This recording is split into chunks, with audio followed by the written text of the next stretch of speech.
For the better part of a century, if you asked who the world's strongest military was, the answer was simple: the United States.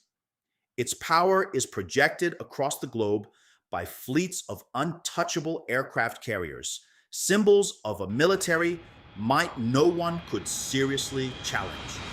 But behind closed doors, the Pentagon is running some sobering war games. Independent analyses are painting an even starker picture, with respected think tanks simulating scenarios where US carrier groups are wiped out within hours of a conflict with China. A now famous war game by the Center for Strategic and International Studies, or CSIS, concluded that China's missile forces could sink even America's most advanced supercarriers in a fight over Taiwan. So, could America actually defeat China in a real war? The on paper answer we've all been told is yes. But when you dig past the headlines, the real answer gets a lot more complicated and, frankly, a lot more terrifying. When you look at the raw numbers, the American advantage seems obvious. Let's start with the money. For 2025, the enacted US defense budget was approximately $895 billion. China came in second, but its official budget was significantly lower, with estimates from the Stockholm International Peace Research Institute, SIPRI, placing it around $296 billion. Even accounting for off the book spending, the US simply outspends everyone else by a massive margin. That money buys a lot of hardware. In the air, the US operates a total of over 13,000 military aircraft, compared to China's roughly 3,300. But when you focus on combat aircraft, the numbers get closer. The US fields around 1,800 fighters and interceptors, while China has over 1,200. The American Air Force is larger and more experienced, but China is rapidly modernizing its fleet. At sea, the story seems similar at first glance. The US Navy operates 11 aircraft carriers, floating fortresses that have ruled the waves for decades. China currently has three, with its latest, the Fujian, being its first truly modern design. And while China's total navy is now larger in ship numbers, over 370 ships to the US Navy's fleet of around 287, the US still holds a decisive lead in tonnage and firepower, especially with its advanced destroyers and nuclear-powered submarines. And then there's the nuclear arsenal. The United States possesses thousands of nuclear warheads, a strategic deterrent that dwarfs China's arsenal and, in theory, keeps any conventional conflict from spinning out of control. So, on paper, the fight looks clear: overwhelming financial power, air superiority, and a navy built for global power projection. For decades, this has been enough to guarantee victory, but wars aren't fought on spreadsheets. A war with China would be unlike any conflict America has ever fought. The reason comes down to two words: geography and strategy. For the United States, a war in the Pacific is a war fought thousands of miles from home. It's a logistical nightmare that relies on long, vulnerable supply lines. For China, it's a war in its own backyard. And Beijing has spent the last 30 years engineering a sophisticated strategy to turn that home field advantage into a deadly trap. It's called anti-access slash area denial, or A2/AD.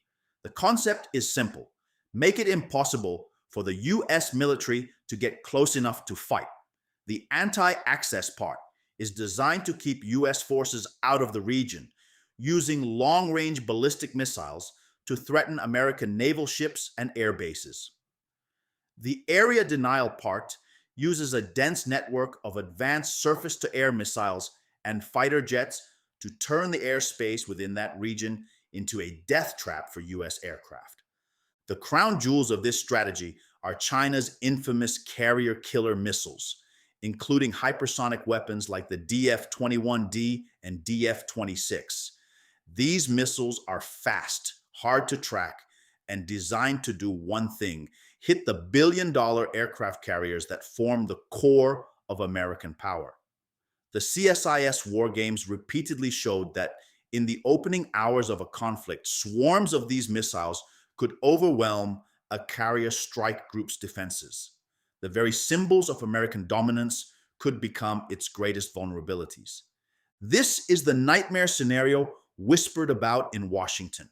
Not a long, drawn out battle, but a short, sharp shock. A war that could be over before America's full might can even be brought into the fight. But the most decisive factor might not be the weapons themselves, but the engine that builds them. A modern war is a war of industrial capacity. And in this arena, the gap between the US and China is nothing short of terrifying. The United States defense industry largely operates on a peacetime footing. It's slow, expensive, and optimized for producing small numbers of exquisite, high-tech platforms. China's industrial base, by contrast, is operating on what many analysts consider a wartime footing right now. Consider shipbuilding. You might have seen the headline based on a leaked US Navy intelligence slide that China's shipbuilding capacity is a mind-boggling 232 times greater than that of the United States. That number refers to total commercial tonnage. But even in a direct military comparison, the difference is stark. US naval intelligence has warned that China can replace losses and surge production at a rate America simply cannot match. One single Chinese shipyard has more capacity than all 7 US military shipyards combined. This isn't just about ships. China produces more steel, more electronics, and more raw materials than the United States. Its industries are vertically integrated, meaning it controls more of the supply chain from the mine to the missile. While the US relies on global partners for critical components, China can build what it needs when it needs it. This industrial mismatch is at the heart of the Pentagon's anxiety. It's why there's a growing consensus that in a prolonged war of attrition, the US would struggle to replace its losses. America is preparing for a marathon, but China is training for a sprint it believes it can win before America even gets out of the blocks. So, who would actually win? The answer seems to depend entirely on one question: how long does the war last? This brings us to two distinct scenarios with two very different outcomes. Scenario one: the short, sharp war. If a conflict over Taiwan is fast and brutal, lasting only days or weeks, the advantage overwhelmingly lies with China. Its geographical proximity, a 2/AD missile shield, and massive industrial base are all optimized for a rapid, decisive victory. Analyses from think tanks like CSIS consistently show that in such a scenario, China would likely sink enough US assets to force a withdrawal and achieve its objectives before America could fully mobilize. In a short war, China likely wins. Scenario two: the long, drawn-out war. But if the United States and its allies, like Japan and Australia, can weather that initial storm and extend the conflict for months, the tables begin to turn. America's superior global logistics, its more experienced military, and its larger, more resilient economy would start to matter more. China's own supply lines would become vulnerable, and the economic toll of a prolonged war would be devastating for both sides. In an extended war of attrition, American advantages in technology and training would compound over time. Analysis from think tanks like the Brookings Institution suggests that if the conflict becomes a marathon, the US and its allies could ultimately prevail, but at a catastrophic cost. This is the central paradox. China has built a military designed to win quickly in its own neighborhood. America has built a military designed to win slowly, on a global scale. The winner of the war would likely be whoever gets to fight the war they want. But this isn't a story that's already been written. The race for military dominance is constantly evolving, and the US is not standing still.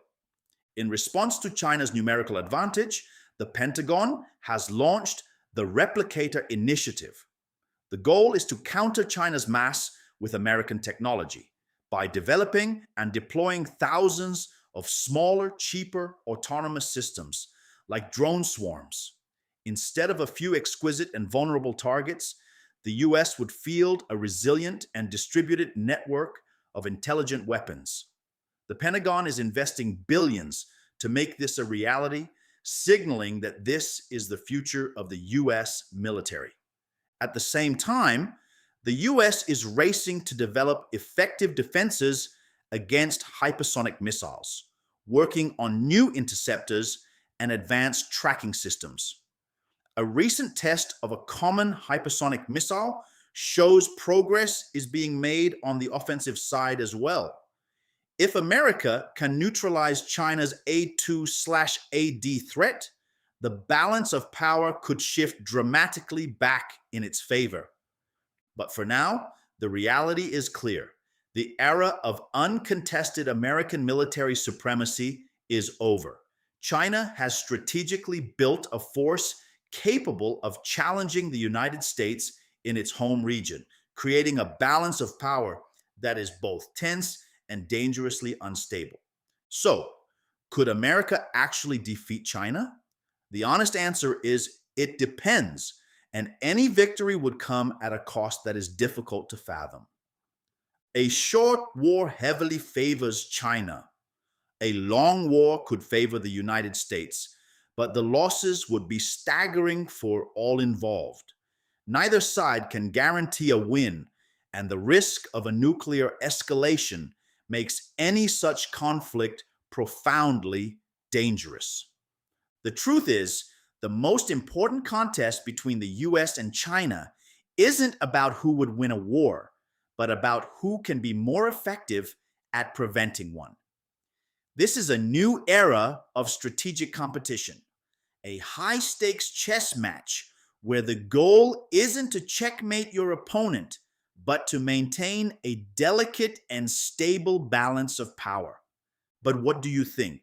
Who will have the military advantage in 2035? Let us know your thoughts in the comments below. And if you want more deep dives into the forces shaping our world, make sure to subscribe. Thanks for watching.